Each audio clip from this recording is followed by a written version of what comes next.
essence of those platforms is to get idea of what to write, to help you think less, crack less brain. If you want to cite people, there are works on what you're writing. Cite the authors of those works, journals, books, you cite them. So if you begin now to get used to writing project works using ChatGPT, writing class assignments using ChatGPT, no problem. Your school may not be checking them, or whatever platform you're putting the article on may not check them. But a time shall come when that will get you exposed. We've heard stories of students who did assignment using ChatGPT. Unfortunately for you, staying in point A, you write the same, you go to ChatGPT, you put the title of the work. The person at point B and location D, all of them put it there. The same thing comes out and you can submit the same assignment. How about that? How about that embarrassment? The only problem is, the funny aspect is that if it's a large class like we have in many universities, if it's a large class, many higher institutions, if it's a large class, the lecturer might not take time to begin to check to know which is which. So that's why many students escape by using open AI platforms to write their assignments word for word. They don't change anything. They just use open AI and write it because nobody's going to check. But except you're not planning to move into something that will require writing. Maybe you don't want to practice journalism. For those who are in mass communication or media studies, you don't want to go into a profession that requires writing.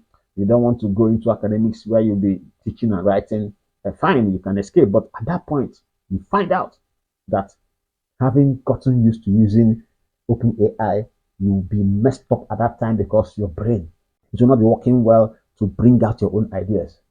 I remember when we used to write books far back. My first book was 2004, 2005, my first book. Even up till 2010, 2015, we were writing books, every idea from our head. And then the works of people you are citing, books, and then journals online. Nothing like open AI to help bring out what you write. No. But these days, to still make your book original, but what you do is you can use the ChatGPT to get ideas. But like I said, when it has to do with journal articles, you have no business with ChatGPT. You have no business with open AI platforms. It has to be articles. It has to be articles. You go there, and these things are easy. When you go to articles, you go online, you browse, you see articles, you see what to cite, you see the paragraphs you want to pick. Some you paraphrase, some you learn the grammar, learn the way they are presenting their work. You now convert your own to that way. It's just a question of tasking your brain a little. Internet has made writing easy.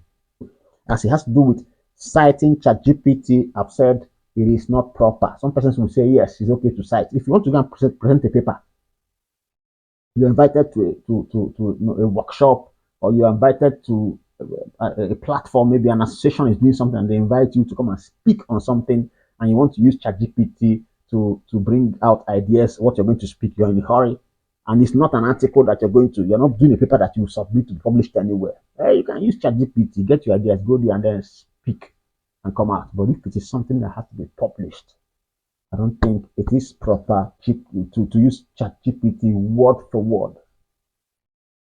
Just copy and paste. I know it's faster, but it's not proper. So just learn how to do a little work, change the words you have there, change whatever the idea it has given you, and then move on.